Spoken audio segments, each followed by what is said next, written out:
मनवादी लोग, इसके से बच्चों से भी डरते हैं मनवादी लोग। कितना महान था हमारा बाप। और कुछ लोग लगे हुए घंटी बजाने के चक्कर में।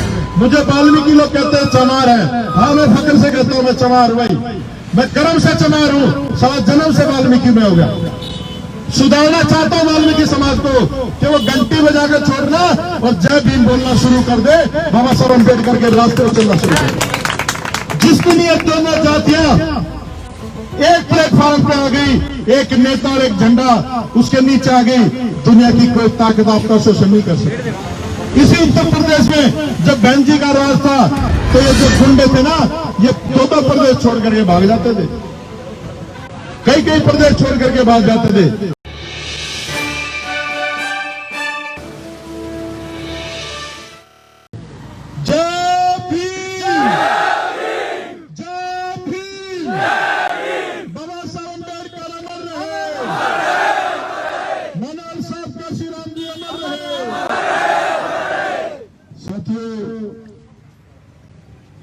जो वक्तव्य मेरे से पूरे साथियों ने दिया और हमारी बहन क्रांतिकारी बहन जिसकी बदौलत और जो हमारे पत्रकार साथी हैं इन लोगों की बदौलत ये लड़ाई यहाँ तक पहुंची और हम सब लोग भी पहुंचे हैं। इन सब के संघर्ष को सलाम करता हूँ। और इन लोगों ने, मैं देख रहा था वो बहन जब बोल रही थी, मेरा हाथ पूरी नजर उसके हाथ के ऊपर थी, उसका एक एक रोम खड़ा था शरीर का जो वो बोल रही थी। तो समझ सकते हो कितनी पीड़ा उस बहन को होगी ये जो घटना हुई है। और मैं आज खूब उन लोगों को पूछना चाहता हूँ जो कुत्ते के बच्चे दिल्ली में बैठे हैं, जो अपने आप को वाल्मीकि टाइगर लिखते हैं, रामजादे है ना। कोई किसी संगठन का राष्ट्रीय अध्यक्ष बना बैठा है, कोई सारा कहीं पर बैठा है, एक भी वाल्मीकि नेता ने हरामजादे ने आवाज नहीं उठाई इस बेटी की। जितने भी लोग वहां पर जान देना जा जाएगा, जान दीजिए। अरे जान दे, जितनी जगह ये कोई बात नहीं, जान दे। ये लोग यही चाहते थे उसकी गाड़ी आगे थे तुम्हारे, जान दे राजे। आप लोग सारा देश, भाई सुन लो, बात सुनो, सारा देश आज इस घटना से पीड़ित है।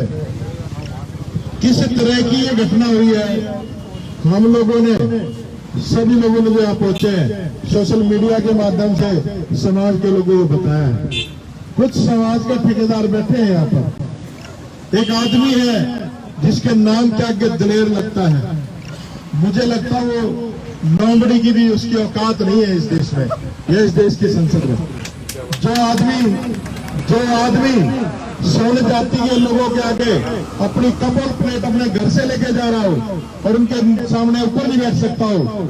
जसवंत भाई बड़े योद्धा हमारे बीच में पहुंचे हैं दिल्ली से। जो आदमी अपने कप प्लेट घर से लेके जाता हो, मैंने सुना इसका बाप भी ऐसा ही था। आपको एक बात बताता हूं मैं, एक बार एक राज्य का सैनिक शिकार करता और दूसरे राज्य में चला गया। उस राज्य के सैनिकों ने पकड़ लिया और फांसी की सजा सुना दी। वहां की राजकुमारी ने देखा कि बड़ा सुंदर युवक है, इसको मार दिया जाएगा, इसकी जान कैसे बचाऊं। तो राजकुमारी रात को जेल में जाती है और कहती है मैं आपकी जान बचा लूंगी, लेकिन आपको मेरी एक बात माननी पड़ेगी। राजा ने सोचा जान बच रही है, कोई बात नहीं, मान लेता हूँ। तो राजकुमारी रात को उसको जेल से निकालते और घोड़ों के अस्तबल में जाती है और घोड़ों के मालिक से कहते कि हमें 2 घोड़े ऐसे चाहिए जो किसी के हाथ ना आए। तो जो घोड़ों के अस्तबल का मालिक था वो कहता जी ये 2 घोड़ियां हमारे पास, एक बुजुर्ग सी घोड़ी थी और एक जवान घोड़ी थी। उसने कहा इनकी कीमत क्या है? तो उसने कहा ये जवान घोड़ी है, तंदुरुस्त है, तो इसकी 50,000 रुपए कीमत है, और जो बुजुर्ग घोड़ी इसकी 1 लाख रुपए कीमत है। तो उस नौजवान ने सोचा कि बुजुर्ग घोड़ी की कीमत ज्यादा और नौजवान की कम, ये समझ नहीं आया ये बात क्या है, आप ये बात समझाओ। तो उसने कहा कि जो जवान घोड़ी आप देख रहे हो बहुत तेज तर्राट है, तूफान से बातें करती है, कुछ भी हो जाए किसी के हाथ नहीं आती, लेकिन इसने किसी सवार का आज तक मंजिल तक नहीं पहुंचा। लेकिन जो बुजुर्ग घोड़ी है, कुछ भी हो जाए, गोली लग जाए, तूफान आ जाए, उस सवार को उसकी मंजिल तक पहुंचाती है।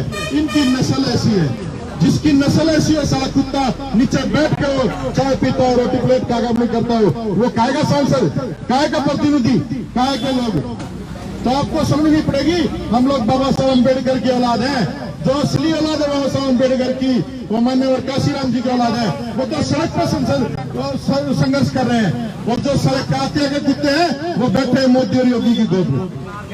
ये लोग वहां बैठे और बात करते हैं भकड़ भड़काने की। सारे समाज को रोका, आज पूरे देश का वाल्मीकि समाज देख लो, जगह जगह यहाँ के सांसद ने फोन किया।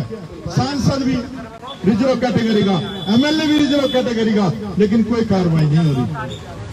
कितना डिले हो रहा है, कितना अपराध हो रहा है। उस बेटी की माँ यहाँ पर सड़क पर बैठी, उसका भाई सड़क पर बैठा।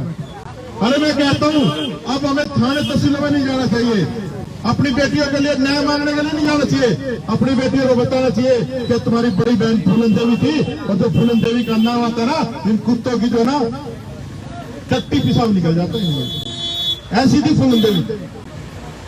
तो आप लोगों को संघर्ष के लिए, यहाँ तो भाई पानी पीने के लिए बाबा साहब ने संघर्ष किया था, ये तो इज्जत की लड़ाई है।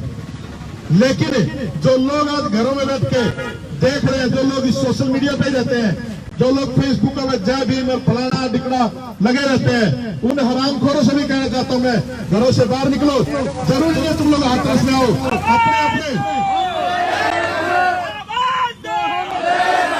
अपने अपने जिले के कलेक्टरों को जाकर के आप लोग सड़क पे लेके आओ।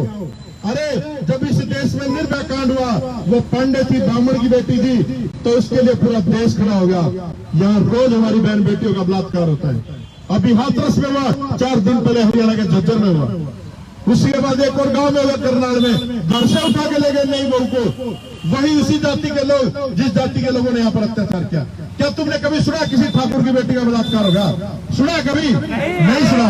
कभी सुना है कि किसी एमएलए की छोरी का बलात्कार होगा, किसी एमपी की छोरी का बलात्कार होगा? कभी सुना है क्या? क्यों नहीं होता? इसके जिम्मेदार भी आप लोग हैं।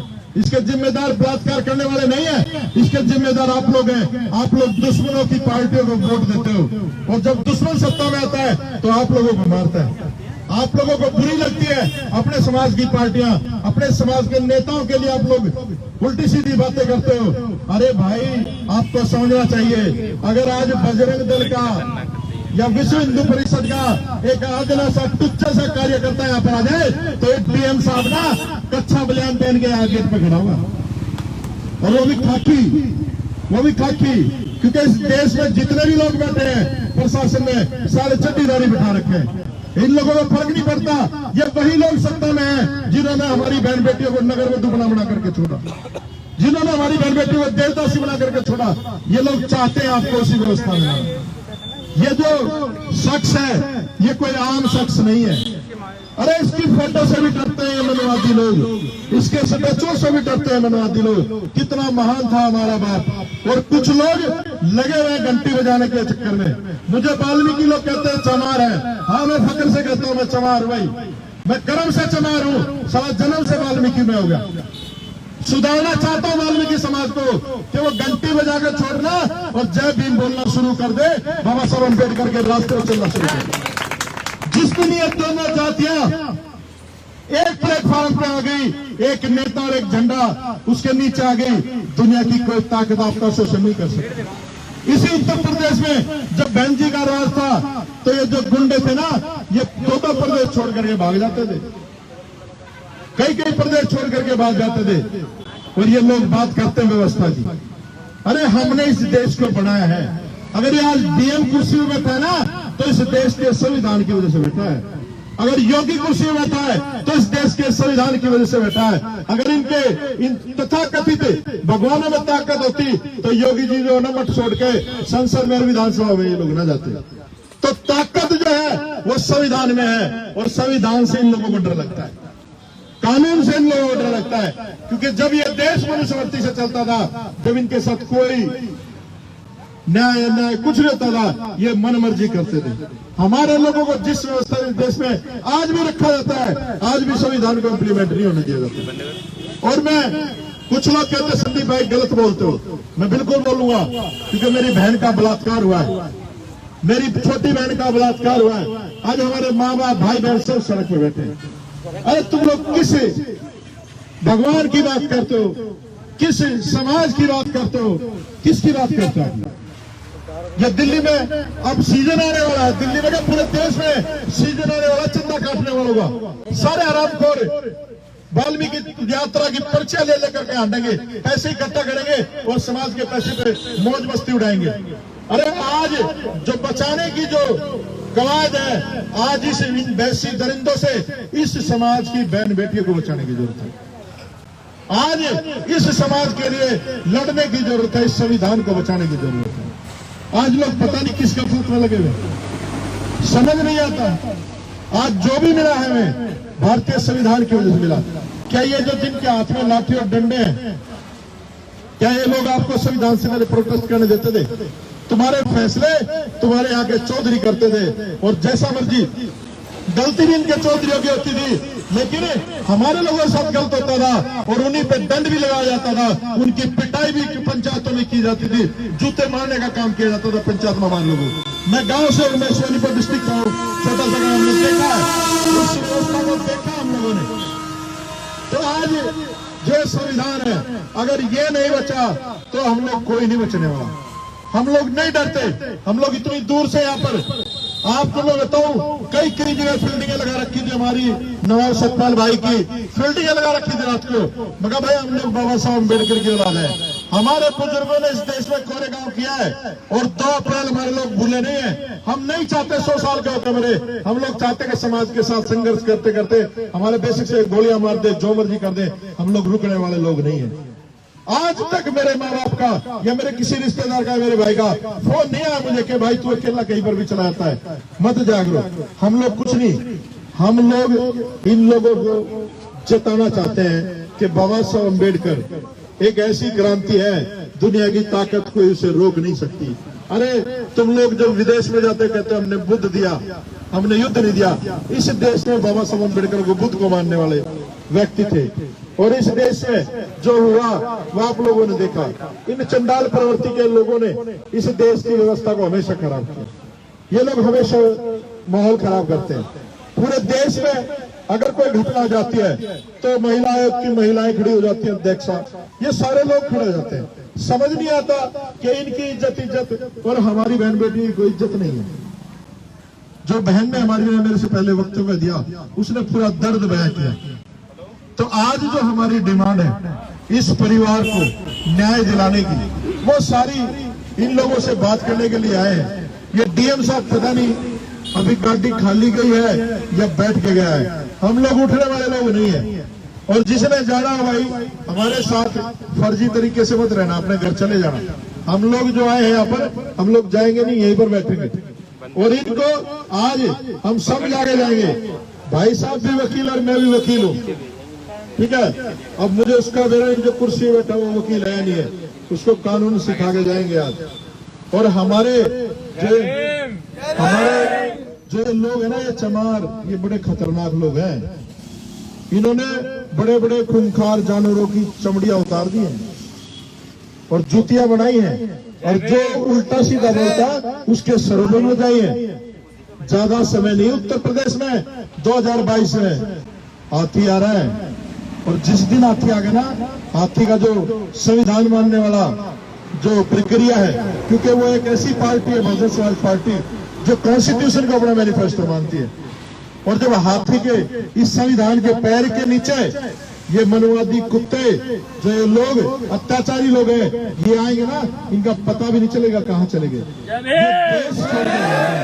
ये लोग देश छोड़ के भाग जाएंगे। और हम एक और अपील करता हूँ इससे प्रोटेस्ट के माध्यम से, आए हुए हम दुख की घड़ी में, लेकिन 2022 में सारे देश के बहुजन समाज के लोग उत्तर प्रदेश में घुस जाओ। अपने समाज की एक भी वोट इधर उधर नहीं जानी चाहिए। अपनी सरकार बना लो। तुम्हारी सरकार नहीं है इसीलिए तुम्हारी बहन बेटी की इज्जत लूटी जा रही। तुम्हारी सरकार नहीं है इसलिए तुम लोग बाहर खड़े हो, इसलिए तुम लोग बाहर बैठे हो। अगर तुम्हारी सरकार होती, ये डीएम वहां पर कोटा यार होता जहां पर वो घटना हुई, ये हिलता नहीं वहां पर। इसको पता चल जाता कि ऊपर जो बैठे लोग हैं, हुक्मरान लोग हैं, वो न्याय प्रिय लोग हैं। और न्याय का सबसे बड़ा उदाहरण इस देश का संविधान है। अगर मैं भी कोई गलत काम करता हूँ, मेरे लिए भी वही धारा है। अगर कोई ब्राह्मण भी वही काम करता है तो उसके लिए भी वही धारा है। बाबा साहब अम्बेडकर ने कैसा डॉक्यूमेंट दिया है जो हमें भारत का नागरिक बनाता है।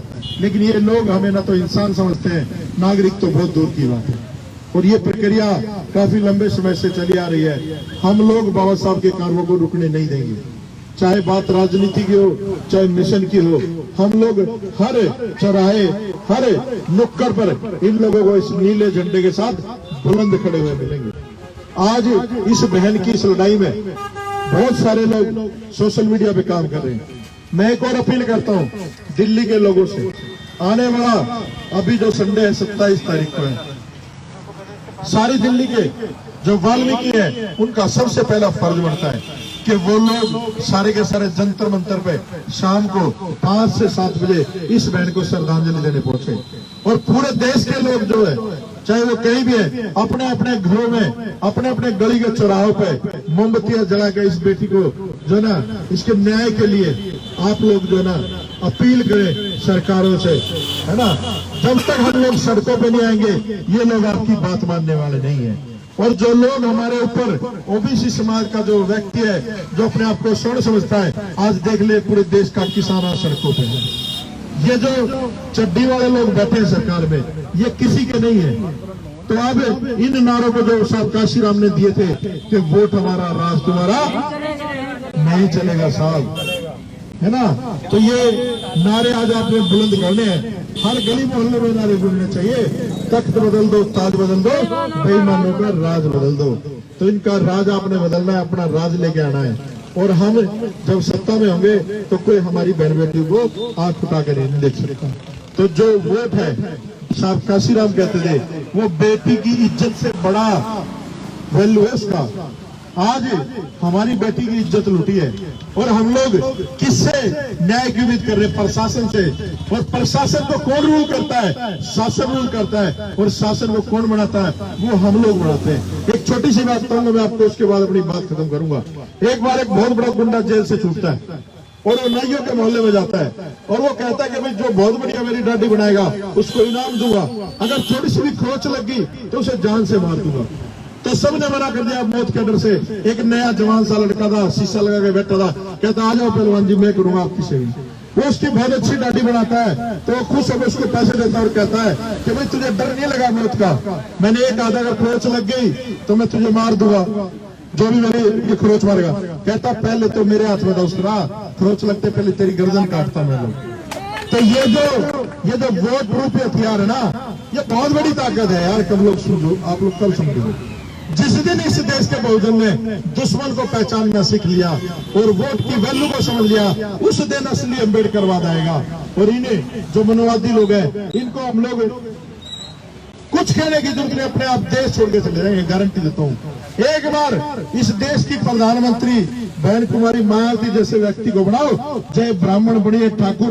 जो लोग हमारे ऊपर अत्याचार करते हैं, मैं नाम नहीं लेना चाहता क्योंकि मेरी जबान गंदी होती है और मैं किसी अछूत प्राणी का नाम लेकर अपनी जबान गंदा नहीं करना चाहता। ये लोग अछूत लोग हैं, इनको पता चल गया। आज ये जो कोरोना बीमारी है, इस देश के प्रधानमंत्री ने कहा कि सोशल डिस्टेंस, सामाजिक दूरी। अरे हम हजारों सालों से इस सामाजिक दूरी से लड़ रहे हैं, तुम्हारे से एक साल बर्दाश्त नहीं हुई। तो हम चाहते हैं जो अछूत लोग हैं, जो बाहर से आए थे, ये देश छोड़ के चले जाएं। ये देश हमारा है, ये देश बाबा साहब अम्बेडकर का है, ये देश हमारा है। जय भीम, जय भारत। अगर आप चाहते हैं गरीब हर वंचित इंसान की आवाज आप तक पहुंचे तो हमारे चैनल को सब्सक्राइब करें और बेल आइकन का बटन दबाना ना भूलें। देखते रहिए बहुजन हलचल न्यूज।